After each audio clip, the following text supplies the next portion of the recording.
هغه ډاکټر عافیه چې د 86 سال دپاره هغه د امریکا په قید کې ده، هغه د انګریزانو په قید کې ده.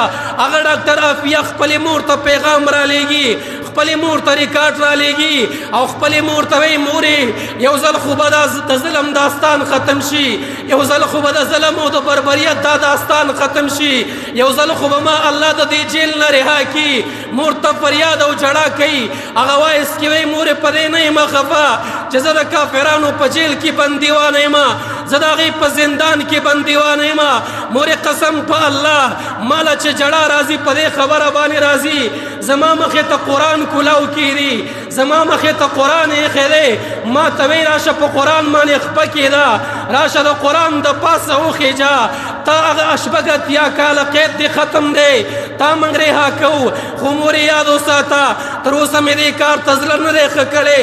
هغه چې شپږ اتیا کاله قید کې د انګریزانو په جیل کې بندیوانه ده، د کافرانو په جیل کې بندیوانه ده، خو د هغې خور لا اوس هم غیرت برقرار دی، د هغې خور لا اوس هم ایمان برقرار دی، په هغه خور کې لا تر اوسه جذبه برقرار ده. او بیا خپلې مور ته په دې ریکارډ کې وایي هره شپه امام الانبیا په خوب کې وینمه، بېګا مې امام الانبیا په خوب کې وکتو، امام الانبیا مې مخې ته راغی، امام الانبیا جړا کوله. وی ما ورته الله رسوله جاړمه، خو زما په وجه جاړې پام چې ونه جاړې. زه دا تکلیفونه برداشت کولی شم، زه دا زولنې برداشت کولی شم، زه دا ستم برداشت کولی شم، زه دا ظلم برداشت کولی شم. امام الانبیا ته وی زما په وجه مه جاړه، کو ته جاړې ما ته تکلیف سوا کېږي، کو ته جاړې ما ته درد سوا کېږي. ما ته خوب کې امام الانبیا وی عافیې صدیقي ستا دپاره نه جاړمه، عافیې صدیقي ستا په حال نه جاړمه.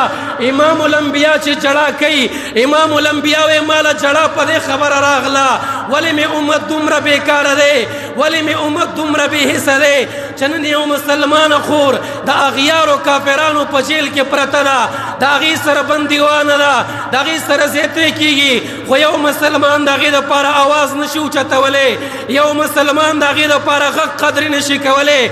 دغه عافیه صدیقیه چې د دې کراچۍ نه ګرفتاره کړه، افغانستان کې راووته، 10 کاله د افغانستان په جیل کې بندیوانه ده، باګرام کې بندیوانه ده.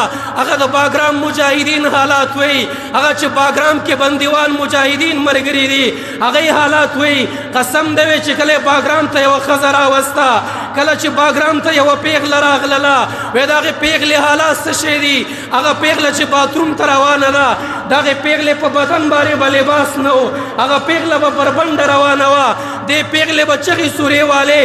په دې دومره تشدد کړی دی، په دې دومره ظلم کړی دی، همیشه به یې چغې والې. هغه د باګرام مجاهدین ملګري وایي موږ بوک هړتال کړی دی، موږ خوراک نه کوو، موږ څښاک نه کوو تر څو په دې ښځه باندې دا ظلم را کم نه کوي، په دې باندې دا بربریت را کم نه کوي. وا د امت مسلمانو جوانانو، وا د حکمرانانو، وا د کرسیو خاوندانو، نن په عافیه باندې ننګ نه کوئ، په چا ننګ کوئ؟ نن عافیې دپاره اواز نه کوئ، چا دپاره یې کوئ؟ نن د عافیې دپاره چغه نه ووئ، د چا دپاره ووئ؟ قسم په الله درته کومه تابعدار یم د خپلې خور د عزت دپاره، د هغې د عفت دپاره، د هغې د ننګ دپاره. هغه عافیه نن هم چغې وایي وا محمد ابن قاسمه، وا محمد ابن قاسمه. هغه محمد ابن قاسم چې د عربستان نه را روان دی، هندوستان ته راغی، د یو ناهیدې خور دپاره تمام هندوستان یې فتح کړی دی، تمام هندوستان یې د خپل تسلط لاندې راوستی دی. هغه محمد ابن قاسم راغی، موسی ابن نصیر را روان دی، محمد ابن قاسم چغې والی وي، طارق ابن زیاد راغلی دی، قتیبه ابن مسلم ویلی دی. نن ولې په دې امت کې یو محمد ابن قاسم نشته دی؟ نن ولې یو قتیبه ابن مسلم نشته دی؟ نن ولې یو طارق ابن زیاد نشته دی؟ نن ولې یو عمر ابن خطاب نشته دی؟ نن ولې یو خالد ابن ولید نشته دی؟ نن ولې یو عبید ابن جراح نشته دی؟ چا ته لاړ شو؟ هغه عافیه وایي او د پبجي شوقیه او د ټیک ټاک شوقیه. زه وایم عافیې چغې مه ووه، زه یم عافیې چغې مه ووه، دا امت ستا په چغو باندې غوږ نه ګرئ. زه یم عافیې جړاګانې مه کوه.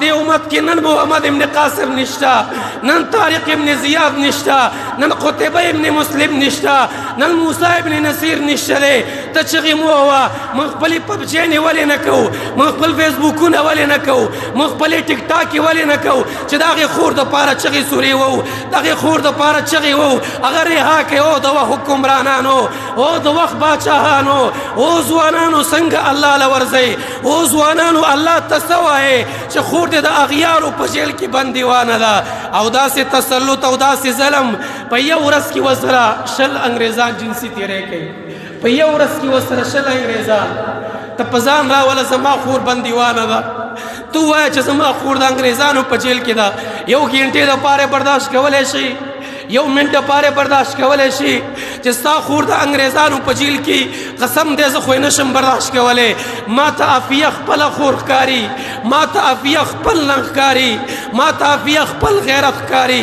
ما ته عافیه خپل شهامت ښکاري خو افسوس چې نه امت مسلمه خبر دی او نه چغې چا واورېدې او نه ته څوک خبر دی